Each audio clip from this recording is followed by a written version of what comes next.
In this video, I want to discuss a little bit about what is finance. What's it all about? A little bit about companies and firms, and a little bit about pricing at the very end. But let's start with the basic concept. What is finance? Finance can be defined as the science and art of managing money. It's all about money. The science part refers to the hard skills, the research, right? The techniques that are used. But the art is something totally different, right? Some people just have a knack of making money, right? They're just good at it.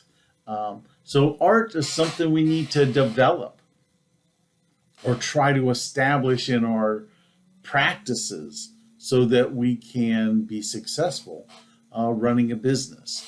Now, on the personal side, finance is all about individual decisions, right? How much money do they spend?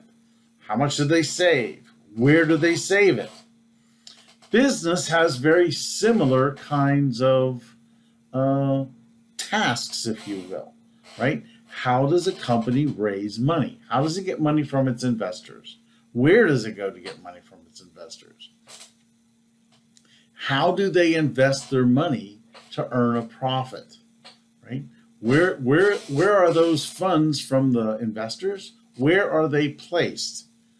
And finally, once a company decides what assets it purchases and it begins operations, how does it decide what to do with the profits of the company?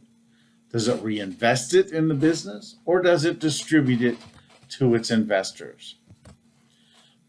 Managerial finance is a sub-discipline, if you will, of the major concept of finance, but it's concerned with the duties of running a company. So we have to administer the financial affairs. And it doesn't matter what kind of company you're talking about, private, public, large and small, profit, not-for-profit, all of them utilize the tasks and tools that we're going to talk about in the videos about finance. So what do managerial finance people do? They invest. They buy securities of other companies, and they buy other companies. They also invest in operating assets. This is what's referred to as capital budgeting. Financing, right? They got to figure out where to get money, but they need to do this in two different forms, if you will. They need to think about long-term financial needs. If the company is expanding, how much do they need? When are they going to get it? On the short-term side, how do they manage the cash flows of the company? Cash is coming in, and we have to manage that. And finally, strategic planning and implementation. Managerial finance is all about not the creation of the strategic plan, but it's certainly involved in the creation of that, but is primarily the tool used to implement that strategic plan. So how does finance fit within the organization? Well, finance fits very neatly, right? Under the CEO, finance has its little category here, right? The chief financial officer, right? That's the person that runs the finance function. Underneath that finance function is accounting, right? The credit, legal, capital budgeting, investor relations, all of those things that deal with managing the reporting and the control of the assets of the company. So how are companies formed, right? What are the forms that we see? Well, there are three basic forms: proprietorship, one owner; partnerships, more than one owner; corporations, many owners. And these are the three primary forms, although there are subcategories, right? And these subcategories are really just hybrids or mixtures of the characteristics of these three. So we have things called LLCs, general partnerships and limited partnerships, LLPs, subchapter S, right? And let's not forget that under the corporate side, we have both public and private corporations. So not every corporation issues stock. They have stock, but the stock doesn't trade. So all of these different forms of business are possible, if you will, in different combinations. The primary characteristics of partnerships and proprietorships and partnerships are the advantages and disadvantages.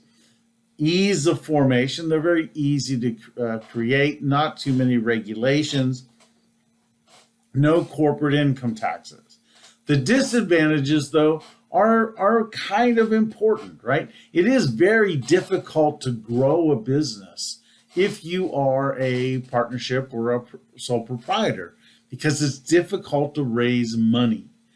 They have what's referred to as unlimited liability. Now, liability is kind of an important concept. Liability refers to what happens if you get sued. If you get sued, there's only one of two things that can happen to you. You can either win or you can lose. Let's not think about winning right now. Let's think about what happens to the losers. If you lose, there's a penalty that's paid. Where does the funding come from to cover those losses? And that's very critical to the type of business form you have. Proprietorships and partnerships have what's referred to as unlimited liability. What this means is the assets at risk, if you get sued, are not just the business assets, but also all of your personal assets. This is very critical, right? If you're very successful, you have lots of pretty good toys, I would imagine. Those are at risk if you are one of these forms. And in addition, limited life, right? The business only lasts as long as the owners last. What about a corporation, though? A corporation has unlimited life and it has limited liability. So unlimited life, right? I mean, it's the life of the owners. Well, the owners are many, right? So we could literally have millions of owners. Very easy to transfer ownership, right? Stock trades happen all the time. What about limited liability, though? Again, we talked about this before, the last slide. In this case, the only thing the owners can lose is the money they invested in the company. It's also very easy to raise capital. Now, on the disadvantage side, these things are pretty expensive to get started for the most part, especially if you're going to issue stock to the public. But they also have something called double taxation.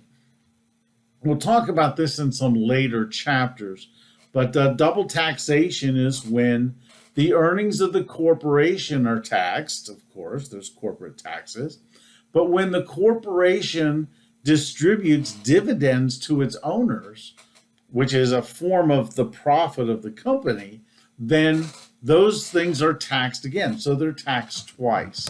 So if we're thinking about a business, right, what factors are there that help you choose what business form to pick? So there are really four things here. Taxes. Sole proprietors and partnerships pay individual tax rates. Corporations pay taxes, but the owners also pay taxes. Currently, the corporate tax rate is less than the highest personal tax rate. So individuals pay higher tax rates, but corporations, their owners pay taxes twice. once at the corporate level and once at the personal level. Risk is probably the most important, right? If you're sued, where are they going to find the assets to pay for losses?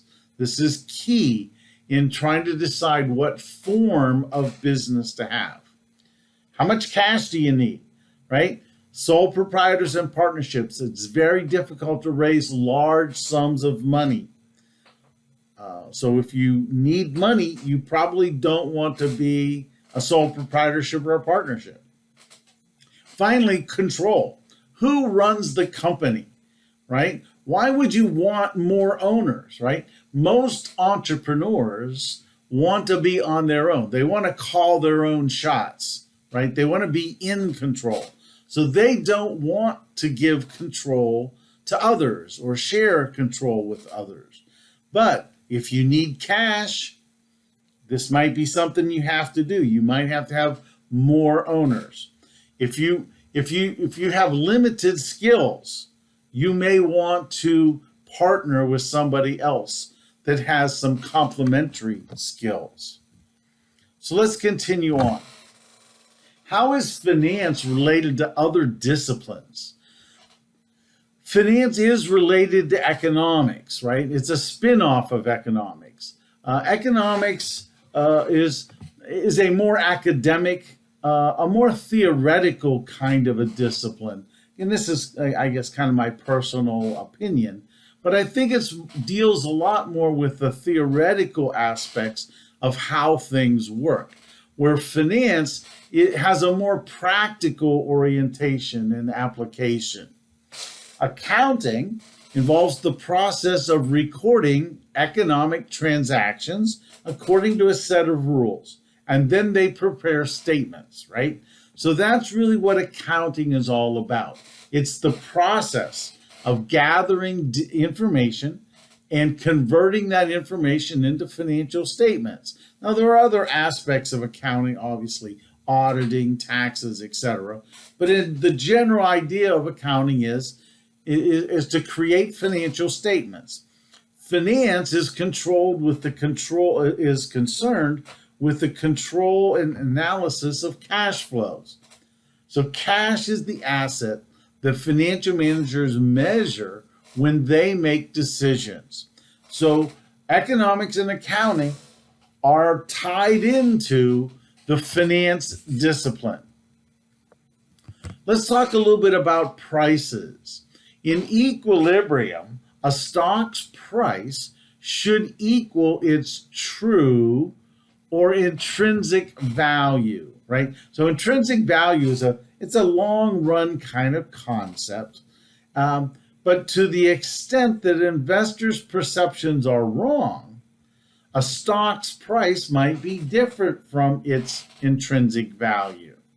So ideally, managers should try to do things that reduce, they should avoid doing things that reduce intrinsic value, even if those decisions increase stock in the short run, right? They need to think about the long run life of the company.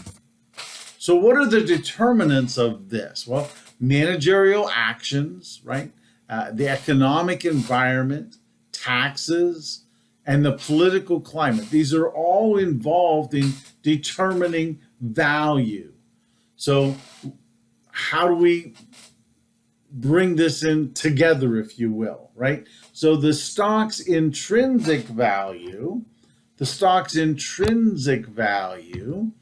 comes from the true investor cash flows, right? These are the cash flows that investors think about, and the true risk of the company.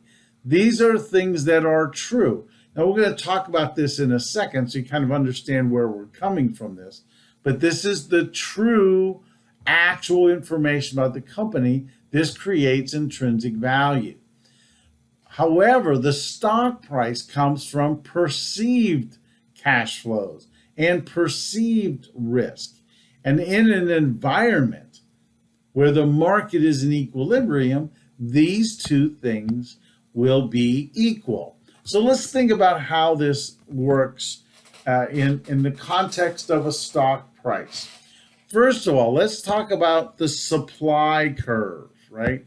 The supply curve for a stock is a vertical line. The reason it's vertical is because the supply of stock to the public is determined by the corporation.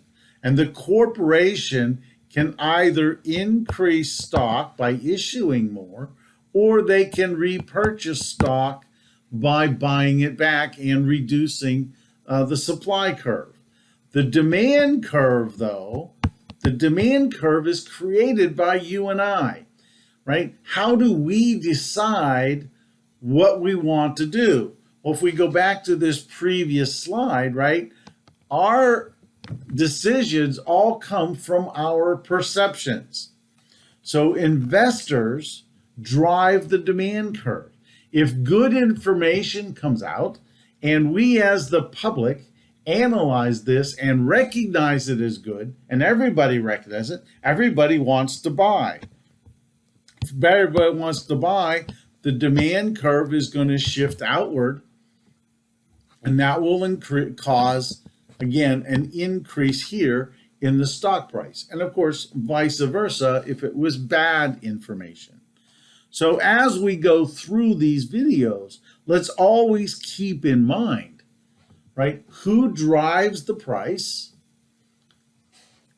Since we now know that that's the investor, we need to understand, what does the investor need to know for them to make decisions about the stock? I look forward to seeing you in the next video.